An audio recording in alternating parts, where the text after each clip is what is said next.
ఏంటి ఇప్పుడు రుబ్బుతున్నారు?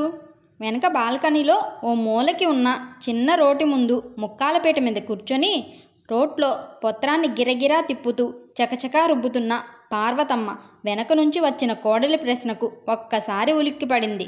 నీకు నేను సమాధానమిచ్చేదేందన్నట్టు మళ్ళీ పొత్రాన్ని ఇంకా స్పీడ్గా తిప్పసాగింది. మిమ్మల్నే ఈ టైంలో ఏం రుబ్బుతున్నారు? ఓ అడుగు ముందుకేసి రోట్లోకి చూసిన సుభద్రమొహం ఆశ్చర్యంతో విప్పారింది. ఇప్పుడు కందిపచ్చడి రుబ్బుతున్నారా? ఎందుకు? పార్వతమ్మ తొనకలేదు. మహాగంభీరంగా అవును ఇప్పుడే. ఏం ఇప్పుడు కందిపచ్చడి రుబ్బకూడదని ఎక్కడైనా రూలుందా? ఆహా అది కాదు. ఇప్పుడు ఎవరు తింటారు అని. కొబ్బరేసి క్యాబేజీ కూర చేశాను కదా. ఈ చప్పటి కూరలతో నా కొడుకు కడుపు మార్చేస్తున్నావు. క్యాబేజీ కూడా ఓ కూరేనా? దాని మొహాన ఎంత పోపు పెట్టినా ఏ రుచా పచా చప్పగా ఏడుస్తుంది. వాడు అర్ధాకెలతో లేవాల్సిందే. ఏదో ఈ మాత్రం కాలు చెయ్యి ఆడుతున్నాయి కనుక నా కొడుక్కి కాస్త హితువుగా కందిపచ్చడి చేసి విస్తట్లో వేద్దామని చేస్తున్నాను. దీనికి కూడా నీ పర్మిషన్ కావాలా ఏంటి?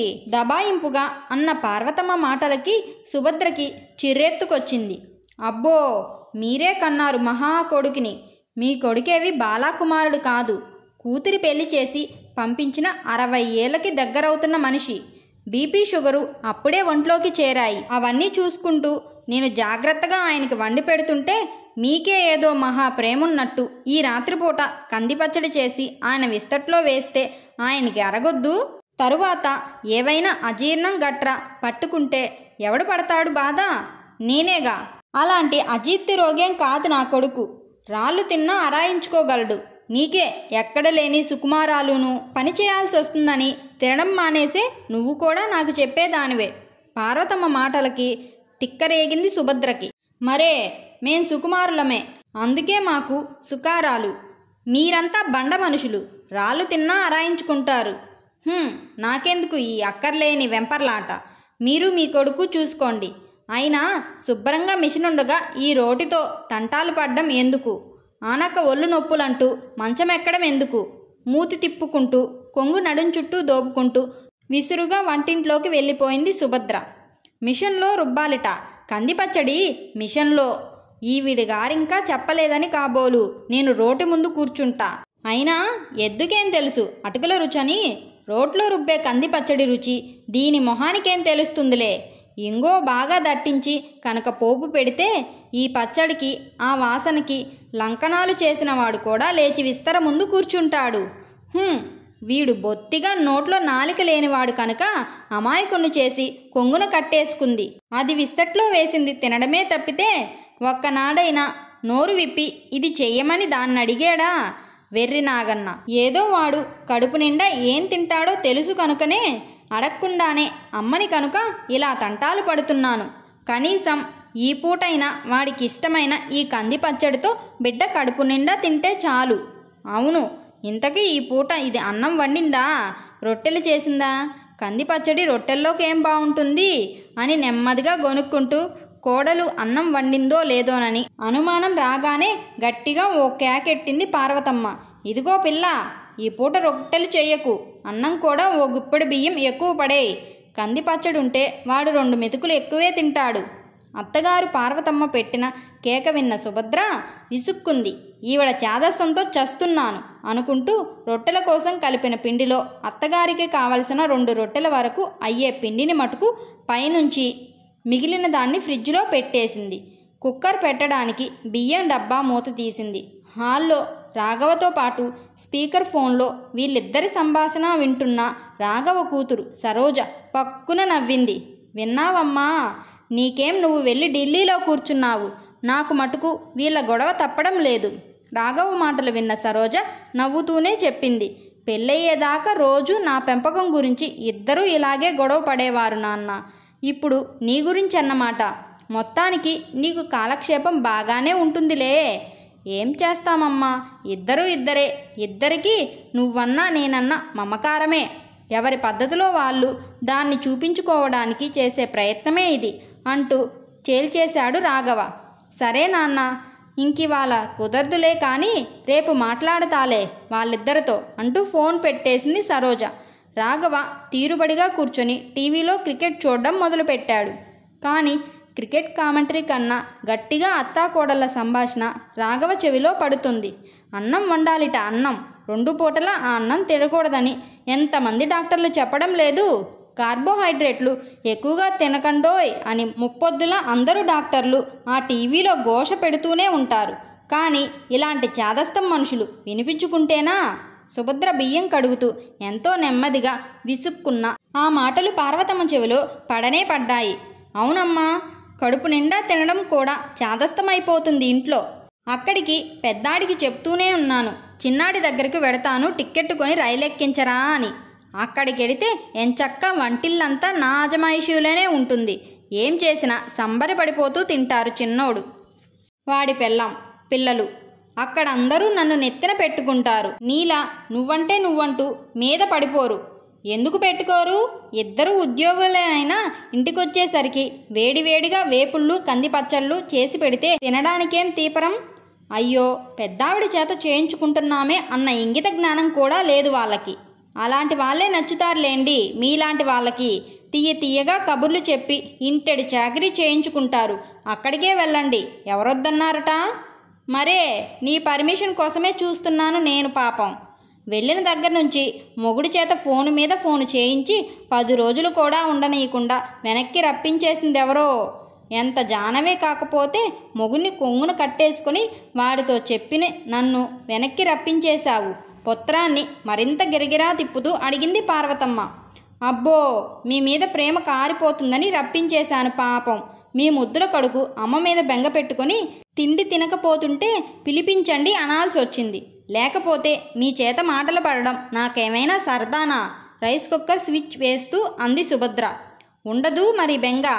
మా ఇళ్లల్లో ప్రేమలు అభిమానాలు ఎక్కువేనమ్మా. మీ వాళ్ళలాగా మాట్లాడితే మొహం చిట్లించుకునే రకాలం కాదు మేము. నాకేం కావాలో నా కొడుక్కి తెలుసు, నా కొడుక్కేం కావాలో నాకు తెలుసు. ఇంతకీ ఈ పచ్చట్లో ఉప్పు సరిపోయిందా లేదో కాస్త చూసి చెప్పు. నా చేతికి ఉప్పు కాస్త తక్కువే పడుతుంది మరి. రుబ్బుతున్న పచ్చట్లోంచి ఉసిరికాయంత ముద్ద తీసి బియ్యం కడుగు నీళ్లు బాల్కనీలోని కుండీలో ఉన్న మొక్కలకు పోయడానికి వచ్చిన సుభద్ర చేతికి పామింది పార్వతమ్మ. అరచేతిలో వేసిన ఆ పచ్చడిని నాలుగుతో చప్పరించి, కాస్త తక్కువైందిలేండి, అయినా ఇంక వేయకండి, ఉప్పు తక్కువ తినాలని డాక్టర్లు చెప్తున్నారు. వాళ్ళకేం ఎన్నైనా చెప్తారు. కంది పచ్చట్లో ఉప్పు తక్కువైతే జిహ్వ చచ్చిపోతుంది. జిహ్వకి అంటనప్పుడు ఇంకా అంత కష్టపడి పచ్చడి చేసుకోవడం ఎందుకు అంటూ పక్కనే పెట్టుకున్న ఉప్పు జాడీలోంచి చారడు ఉప్పు తీసి సుభద్రకి చూపిస్తూ ఇది సరిపోతుందా అని అడిగింది. అబ్బే, అంత అక్కర్లేదు, సగం చాలు అంటూ ఇక అక్కడి నుంచి లేస్తారా? ఇప్పటికే ఆ కాళ్ళు కుదుములు కట్టేసుంటాయి, చెయ్యందించమంటారా అని చెయ్యి చాపింది సుభద్ర. ఇంతలో హాల్లో నుంచి రాఘవ, సుభద్ర నీకేదో ఫోన్ వచ్చింది అని పిలవడం వినిపించింది. అదుగో ఏదో ఫోన్ వచ్చిందిట, నువ్వు వెళ్ళు తల్లి, నా తంటాలేవో నేను పడతాను అంటూ పత్రాన్ని మళ్ళీ తిప్పడం మొదలెట్టింది పార్వతమ్మ. ఇంక ఏం చెప్పినా ఆవిడ వినదని నిర్ధారించుకొని హాల్లోకి వెళ్ళింది సుభద్ర. వసంత ఫోన్ అంటూ ఫోన్ అందించాడు రాఘవ. వసంత వీళ్ళ ఫ్లాట్కి ఎదురుగున్నా ఉన్న ఫ్లాట్లోనే ఉంటుంది. రోజూ కాసేపు కబుర్లు చెప్పుకుంటే కానీ ఉండలేనంత మంచి ఫ్రెండ్స్ ఇద్దరు. వచ్చే నెలలో వసంత తమ్ముడు పెళ్ళి, అందుకోసం షాపింగ్ హడావిడిలో పడి ఈ మధ్య కలుసుకోవడం కుదరడం లేదు. ఏంటి వసంత ఈ టైంలో? ఒక్కసారి రాగలవా సుభద్ర? మా తమ్ముడి పెళ్ళికి పట్టుచీరలు కొన్నాం, నేను అమ్మాను. అందులో ఏవి ఎవరికి బాగుంటాయో కాస్త చూసి చెప్తావని అంది అవతల నుంచి వసంత. పట్టుచీరలన్న మాట వినగానే సుభద్ర మొహం మందారంలా విచ్చుకుంది. ఏం చీరలు కొన్నారు? కంచా బెనారసా అడిగింది ఆతురత ఆపుకోలేక.